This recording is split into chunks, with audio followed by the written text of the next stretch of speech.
we did was in the Bronx. Okay. My daughter was here, and we went over. She knew some people there. In the Bronx. And we did one, and hopefully I'll be doing one here in the city when I come back from vacation. Actually, it's not a vacation because I'll be doing a book signing at the mall in Fayetteville. We will be there on the 9th, 10th, and 11th. It's Friday, Saturday, and Sunday. I'll be doing a book signing. Well, there's Sisters Bookstore, there's Human Bookstore. There are lots of people who would like to sponsor this. It's very good, and it's a tool you can give it to a child and talk, because they need it. A lot of times I find our young people just need to be recognized that they're there, because we are passing each other down the street. Sometimes the elder is afraid of the youth because of their behavior, you know, and at the same time we've stopped communication, so we have to speak with the young people. They need to see themselves, like in your books. They can see themselves. But in some of the other books, they're not really seeing And those are the themselves. books that fill the schools. Yes. Those are the books they buy. Who's Grandpa Arthur Mack? Arthur Mack. Who is that? That's the mother's father who sat down and talked. He sat down and he talked with the young boys, and he tell them about slavery, and he wasn't really a slave, but his parents had passed that information to down, him, and he was telling them how it was. You know, when he was we need to talk about the heroic acts, the heroic atmosphere. A lot of our people think about slavery. Oh, we were beaten. Oh, we were this. And that happened, but our people were strong. They survived. They ran away. They fought back. They did all kinds. Why don't we learn about that? You know, raise that element up, that we were fighters, that we stood up for ourselves. Not everybody, because slavery was tragic. It was awful. Yes. But in spite of that, we stood up. We glad wouldn't be here today if we hadn't done I'm glad that. you mentioned that. I wrote a play, the way we were. And my sister-in-law here, she directed it, and we wrote it about slavery. Actually, this one was how we got over, and it showed like the song "How I Got Over." The slaves, the slaves bowing and grinning, and as soon as the master leaves, they're scheming. Yeah, they're scheming how to escape or how to make things better. True, that's right. Even a little thing. Now, I don't know if this is my thoughts about it, because a lot of things that Africans did, they had, one of the things, spitting has quite a history, but one of the things that our men used to do was when they would shine shoes, remember they shine shoes, pop, pop, pop, pop, then they'd spit on it, and people would say, what makes it shiner, boss? But it was a curse, because sometimes the spit was used as a curse, so that maybe it gave them satisfaction in doing that. But they did a lot of things that come from the culture that the people didn't know what they were doing. But I have to applaud your sister. Is it your sister? Yes, my sister and they're both my sister-in-law. Right. Who wrote a play about slavery. I wrote the play. You wrote it, and she directed it, and the one over here did the casting. She got the cast together for us. All right. Congratulations on that. Thank you for doing it. That's what we have to do. When I get the video, I'll send you a copy of it. If you get a chance while you're here, go see the play Fela. It's downtown. It's kind of expensive, but my God, what's in that play? I don't know how they got it on Broadway. I don't know. Maybe the hip-hop artist who put the money behind it had some influence, but it is really rich with our culture, with the power, the wisdom, the strength. Yes. So if you can see it, go see it.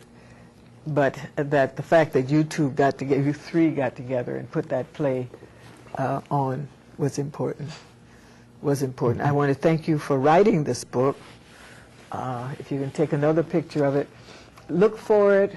I'll try and put it on my website also, so that people can see it there with a contact number, so that they can reach you. Okay. Okay. Contact numbers. Jacob's Rite of Passage. What is the contact number? The contact number is 800 number Oh. It is on the book. I can't remember numbers. Okay. We'll definitely get give it to that you. though. I'll try and get it up on the website. It's an important book because you see what's wrong, and the thing is, it takes a village to raise a child. Yes. It takes a healthy village to raise a healthy child, and then the saying that the ruin of a nation begins in the homes of its people. The healing of a nation begins in the homes of its people. So it's up to us to heal ourselves, starting at home. That's why I wrote the song "Family," Right. because it's all has to do with the family.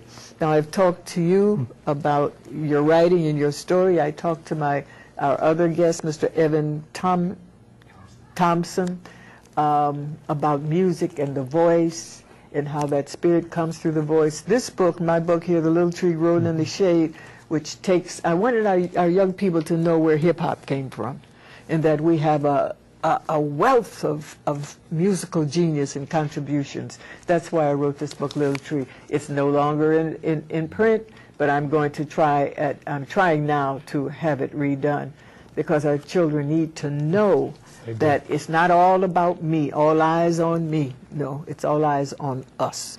As Professor Rosalind Jeffries said, it's about the collective. It's not just about one of us. I want to thank you for being with us this week. I want to thank you for greeting me in the street, supermarket, laundromat, just coming down the street at the health food store, Watkins Health Food Store. On 125th Street, there was a Shakulu Shange, a South African brother, had a store for years.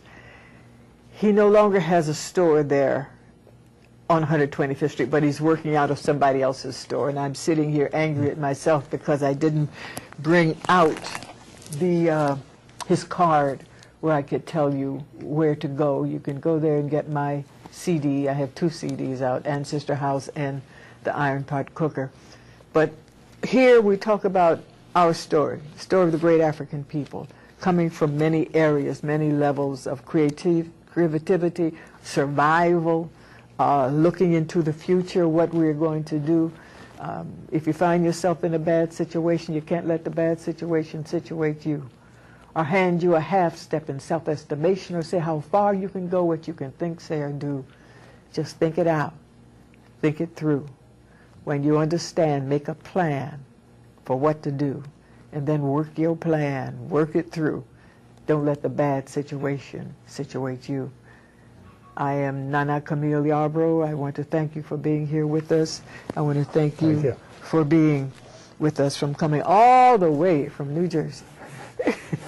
We have Dr. Jeffries was from New Jersey too, Professor Jeffries. Yes. Yes. So I think he's from Montclair, somewhere in that area. I think so. I think so. You Jersey people have to be watched because you come out with good things. Let us know. Here he comes now. Here he comes. Just what are we going to do? I don't know where we get our sense of time from. No, I think we're always so busy. Dr. Jeffries is in the house. Thank you. His wife is here. She did a marvelous job. And who is this brother with him? No. She trained herself. She's doing a great job. Oh, how are you, brother man? See, people come after the show. You know, when Oprah has her after the show parties, we need to have one right now. Thank you for being with us at Ancestor House. I think that's just about all the time I have. I'm saying, again, I want to thank our guest for being with us today. And, Charles Barron is going to run for office, going to run for governor.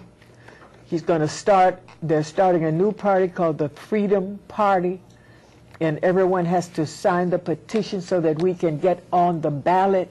Do that. They have meetings around New York, in Brooklyn and Queens, every place. We must sign the petition so we can get this Freedom Party on the ballot. I don't have that information here with me other than contact points, But I must say, you must do it. We as a people must make some progress. You know, sometimes you make a little progress and they say, oh, you've done well enough, you know, just stay there or go back. Look at our neighborhoods. Look what's happening to Harlem. It is disappearing, and that's happening all over the country, our neighborhoods. They're talking about taking the Schomburg down, taking it from us. The Y is going to move, all kinds of things. Landmarks are going. So here at Ancestor House, we talk about that, and I want you to be here next week with us. We're going to have some more marvelous guests with information. I'll see you next week. Thank you, thank you, thank you. How do you say it in...